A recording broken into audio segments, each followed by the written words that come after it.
इस मिट्टी से तिलक करो, यह धरती है बलिदान की।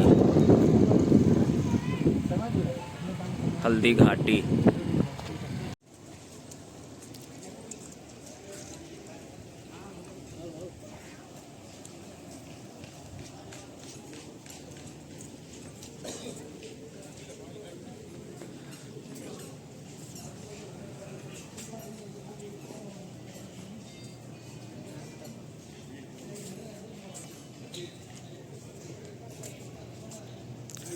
तो जी दोस्तों, अभी हम लोग हल्दी घाटी आए हैं घूमने। और ये हल्दी घाटी की महाराणा प्रताप की म्यूजियम है। ये म्यूजियम में जब आप एंटर करते हो तो वहाँ का ये सीन है। तो चलो अंदर चलकर देखते हैं अब म्यूजियम में क्या क्या रखा है। आ जाओ।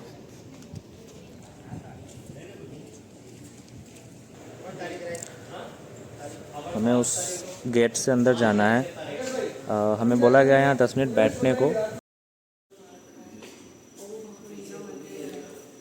ये उस ज़माने के हथियार,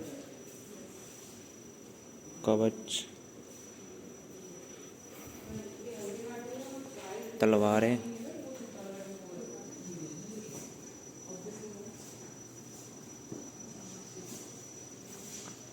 और ये एक ही फ्रेम में पूरे हल्दी घाटी के युद्ध को इन्होंने यहाँ पे दर्शा रखा है।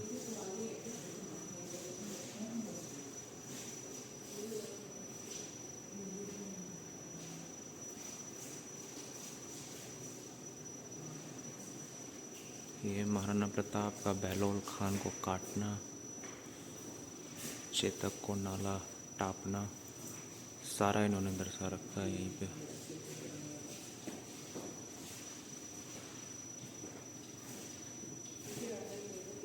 ये इधर चित्तौड़गढ़ का है।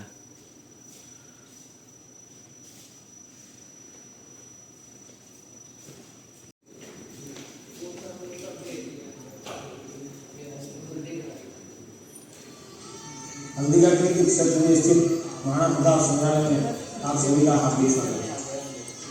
हमारे देश में कई बड़े वीर, साहसी और शक्तिशाली राजा हुए हैं और उन्होंने कई बड़े बड़े युद्ध किए। परंतु मेवाड़ के शासक महाराणा प्रताप, जिन्होंने अपने देश की स्वतंत्रता स्वाभिमान के लिए युद्ध लड़ा और अकबर के साम्राज्यवाद के उद्देश्य को सफल नहीं होने दिया। हल्दी घाटी ऐतिहासिक और सांस्कृतिक धरोहर होने के कारण यहाँ पर प्रतिवर्ष हजारों पर्यटक आते रहे हैं, परंतु यहाँ पर उनको युद्ध की विस्तृत जानकारी नहीं मिल पाती थी। इसलिए हमने इस संग्रहालय की स्थापना की है। उस संग्रहालय की स्थापना का मुख्य लोगों को दिखा सके और यहाँ पर आने वाले पर्यटक देशभक्ति की प्रेरणा लेके जाए और हमारे देश के गौरव को आगे बढ़ाए। और इसी में विशेष रूप से आपको जानकारी देंगे श्रीमान हरीश भिवानी। धन्यवाद। इस म्यूजियम के संस्थापक श्रीमान मोहन जी श्रीमानी है। उन्होंने वरिष्ठ अध्यापक की नौकरी से स्वेच्छा सेवानिवृत्ति लेकर अपनी पैतृक भूमि पर इस संग्रहालय का निर्माण करवाया और मुख्य सहयोगी उनकी पत्नी श्रीमती विमला देवी श्रीमानी इनके साथ कंधे से कंधा मिलाकर चली। इस सपने को साकार करने के लिए उन्होंने अपना सब कुछ न्यौछावर कर दिया। 18 जून 1576 ईस्वी को हल्दी घाटी का घमासान युद्ध हुआ था। ये युद्ध केवल एक दिन का था, जो मेवाड़ के राजा महाराणा प्रताप एवं मुगल अकबर की सेना के मध्य हुआ था। इस युद्ध में अकबर स्वयं नहीं आए थे।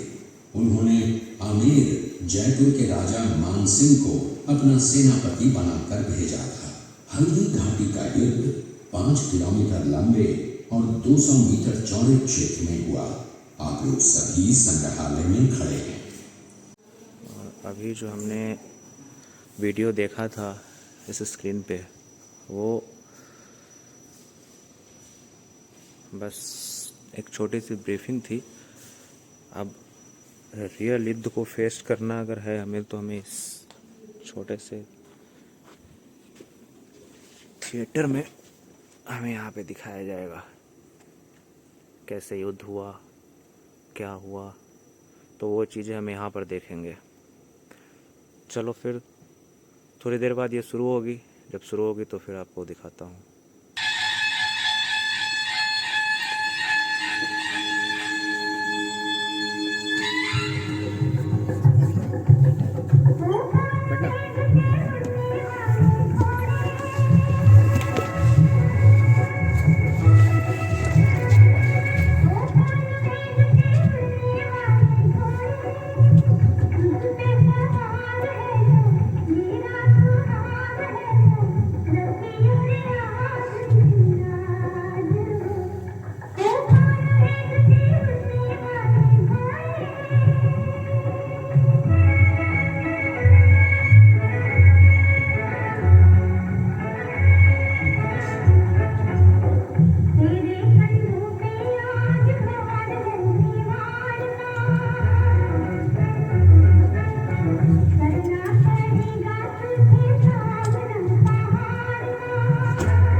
जिले के अखेराज सोनगरा की पुत्री एवं महाराणा उदय सिंह की महारानी जयवंत कंवर की कोख से विक्रम संवत 1597 में अर्थात 9 मई 1540 को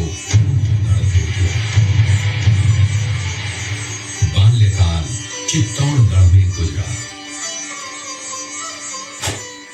सन 1567 में अकबर ने जब चित्तौड़गढ़ पर आक्रमण किया तो मेवाड़ के प्रमुख सरदारों और सेना नायकों के आग्रह पर महाराणा उदय सिंह ने चित्तौड़गढ़ छोड़ दिया। अपने देश, कुल, गौरव और मातृभूमि की मर्यादा के लिए प्राण न्यौछावर करने वाले योद्धाओं और ललनाओं से प्रताप ने न केवल सीख ली बल्कि ये घटना उनके जीवन का आधार बन गई। फरवरी 1572 को महाराणा उदय सिंह का देहांत हुआ। प्रताप की ज्येष्ठता और योग्यता को ध्यान में रखते हुए सरदारों ने उनको राजगद्दी पर आसीन किया। होली के दिन उनका गोगुंदा में राज तिलक हुआ। उस समय तक लगभग सभी राजाओं ने अकबर की अधीनता स्वीकार कर ली थी। एकमात्र महाराणा प्रताप ने अपना मस्तक अकबर के आगे नहीं झुकाया। प्रताप मुगलों से लोहा लेने की तैयारी में जी जान से जुट गए। 18 जून 1576 की सुबह हल्दी घाटी और खमनोर के मध्य एक मैदान में ऐतिहासिक युद्ध हुआ। महाराणा प्रताप की सेना गोगुंदा से हल्दी घाटी पहुंची, जबकि सेनापति मानसिंह के नेतृत्व में मुगल सेना ने हल्दी घाटी के ठीक नीचे मैदान में अपना मोर्चा जमाया। मुगल सेना के हरावल दस्ते द्वारा घाटी में घुसपैठ करने के प्रयास की प्रतिक्रिया स्वरूप महाराणा प्रताप की सेना मुगलों पर टूट पड़ी। प्रताप के हरावल सैन्य दलों का नेतृत्व पठान हाकिम खान कर रहे थे। भीलू राणा, जो राणा पूंजा के नाम से भी जाने जाते हैं, उनके नेतृत्व में भील आदिवासियों ने गोरिल्ला पद्धति से युद्ध करते हुए मुगलों के छक्के उड़ा दिए। देखते ही देखते शाही सेना में खलबली मच गई। रक्त तलाई घोड़ों की टापों, हाथियों की चंगारों और तलवारों की झंकारों से गूंज उठी। चारों तरफ हाहाकार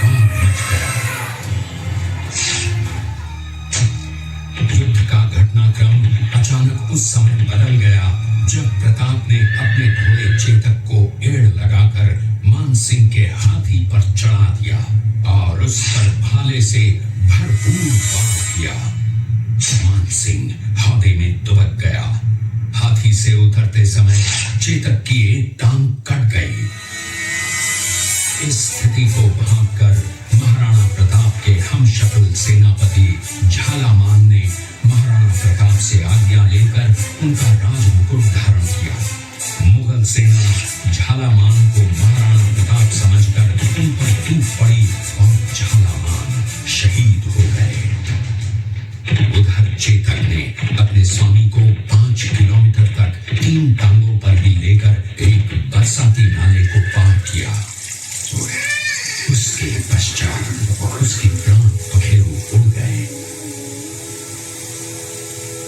इस युद्ध से महाराणा प्रताप के मन पर गहरा प्रभाव पड़ा। परिणाम स्वरूप उन्होंने मुगलों पर विजय प्राप्त करने तक राजसी ठाट बाट छोड़ने और पत्तों पर भोजन करने का प्रण लिया, जिसे उन्होंने जीवन भर निभाया। महाराणा प्रताप ने अपना सैन्य बल बढ़ाकर सर्वप्रथम अरावली पर्वत की घाटियों में बसे दिवेर पर चढ़ाई कर विजय प्राप्त की। इसके बाद कुंभलगढ़ पर भी विजय प्राप्त की। सिर्फ चित्तौड़गढ़ को छोड़कर सारे मेवाड़ को अपने अधीन कर लिया। कालांतर में महाराणा ने चावंड में अपनी राजधानी स्थापित की।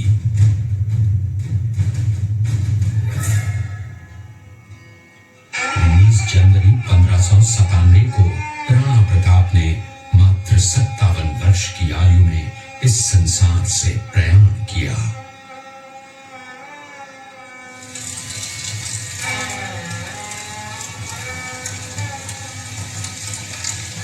हल्दी घाटी का युद्ध एक सांप्रदायिक युद्ध न होकर आत्मसम्मान, मातृभूमि की स्वतंत्रता व स्वाधीनता का संघर्ष था।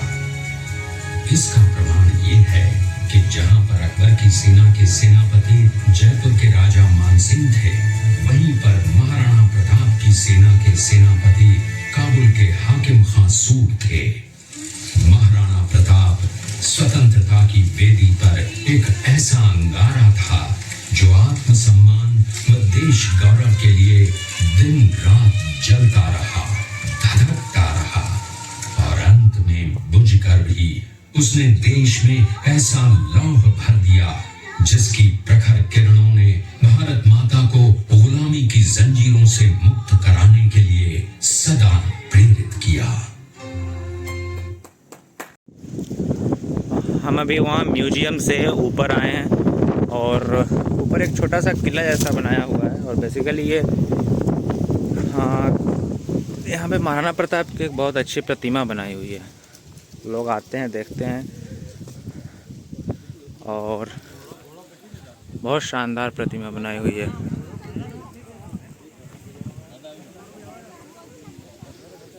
और ऊपर काफ़ी अच्छी जगह भी है, बिल्कुल साफ़ सुथरी।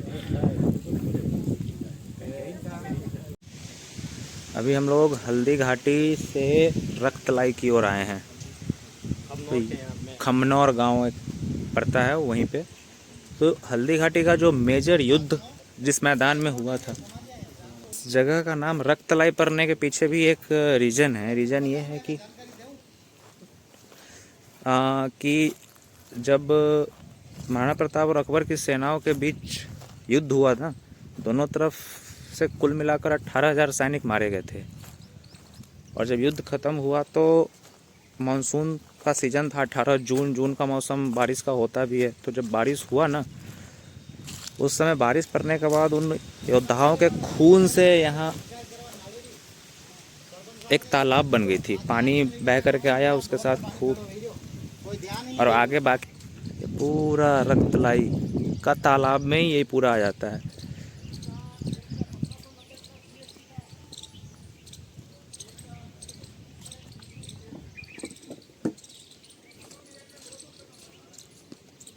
जो मेजर जो आप अगर बोलो कि हल्दी घाटी का युद्ध का मैदान अगर, तो वो मेजर यही था। ये हो गया, फिर पीछे शाही बाग है, वो भी आपको दिखाऊंगा। वहाँ से लेकर के यहाँ तक पूरे में युद्ध हुआ था।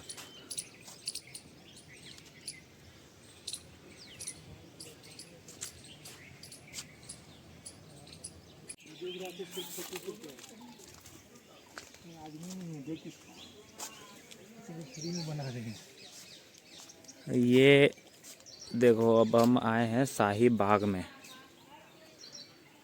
और ये वही बाग है जहाँ पर अकबर की सेना रुकी हुई थी। देख लो।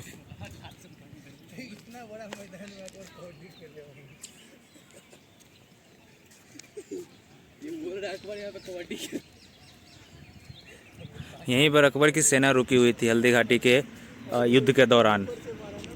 जब महाराणा प्रताप ने उनको खदेड़ा था तो वो जब भागे थे पीछे 3 किलोमीटर की तरफ, तो भाग करके वो यहीं रुके थे।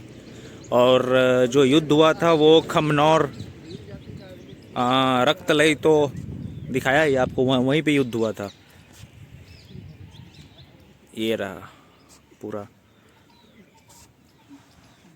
बाग। ये है प्रताप गुफा, और यहाँ शिव जी की मंदिर भी है, पूजा होती है। प्लस ये जो गुफा है ना, महाराणा प्रताप अपने सैनिकों के साथ इसी गुफा में मीटिंग किया करते थे। अंदर चलकर दिखाते हैं आपको।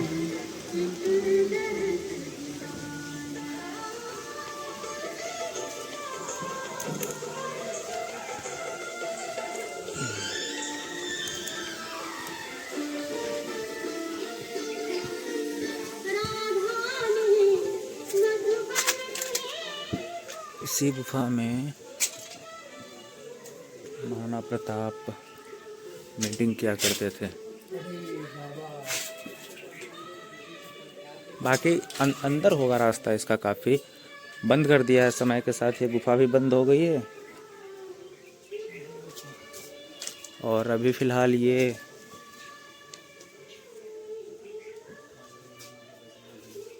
मंदिर के रूप में, इसका मंदिर की तरह इसको यूज किया जाता है। यहाँ पर समय के साथ चट्टानें खिसकी होगी और ये बंद हो गए।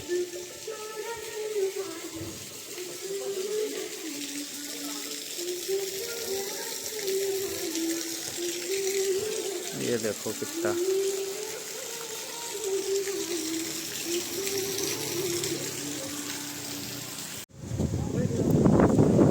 अभी अब हम लोग आए हैं चेतक की समाधि देखने।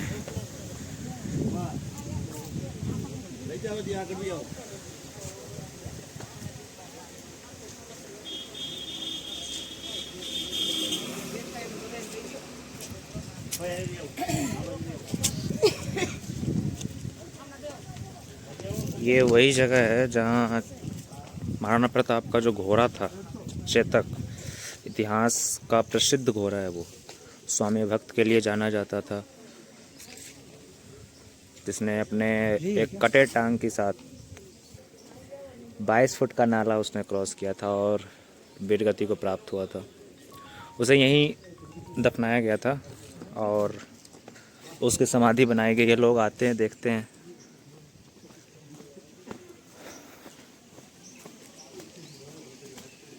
राजस्थान वीरता और समर्पण की भूमि रही है।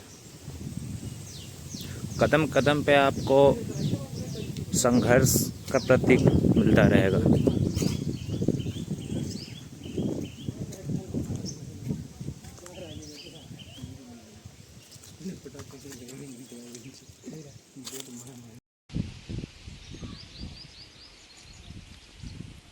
ये देख रहे हो आप,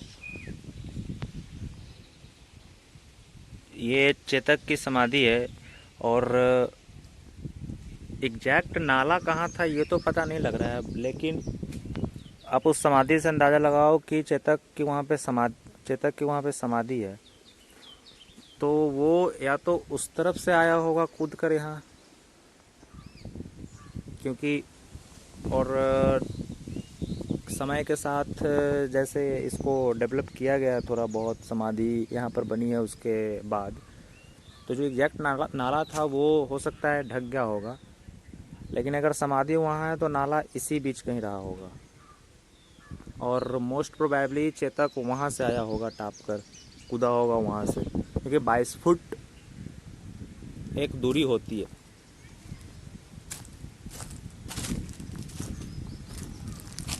समय के साथ चीज़ें बदलती है। जैसे चित्तौड़गढ़ का अगर आप जौहर कुंड देखो तो अभी वो बगीचा हो गया है, उसको एक छोटा सा बस वहाँ पे एक हवन कुंड है और बाकी उसको बगीचे में बदल दिया गया है।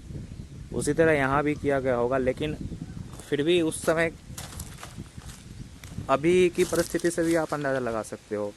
उधर ऊंची ऊंची वो रेंजेज है, तो वहाँ से टाप कर आना 3 टांगों के साथ, बस 3 टांगों के साथ, ये अपने आप में ही एक बहुत बड़ी बात है। तो ऑलमोस्ट हल्दी घाटी हमने पूरा कवर कर लिया है। हल्दी घाटी के दर्रे में हम नहीं जा पाए क्योंकि जंगली जीव जंतुओं का वहाँ पर होना लाजमी था, और हमारे साथ कोई और यहाँ का लोकल बंदा हमें मिला नहीं, और अगर अंदर रास्ता भटक जाते तो फिर दिक्कत हो जाती। इसलिए उस दर्रे में नहीं जा पाए, क्योंकि दर्रा डेवलप किया हुआ नहीं है, वो वैसे ही है जैसे जंगल ही है, बस एक पतला सा रास्ता है। पूरी वो जो दर्रा है, रास्ता है, वो पूरा जंगलों से ढका हुआ है, और अगर भटक जाने के बाद फिर वहाँ प्रॉब्लम हो जाती है। कोई लोकल बंदा रहता है तो उसको चीज़ें पता होती है, तो उसके साथ जाना सही होता। लेकिन यहाँ ऐसा कोई नहीं मिला हमें। कोई नहीं, वो भी देखेंगे कभी समय के साथ, फिर कभी आना हुआ राजस्थान तो। चलो ठीक है भाई, निकलते हैं अब यहाँ से।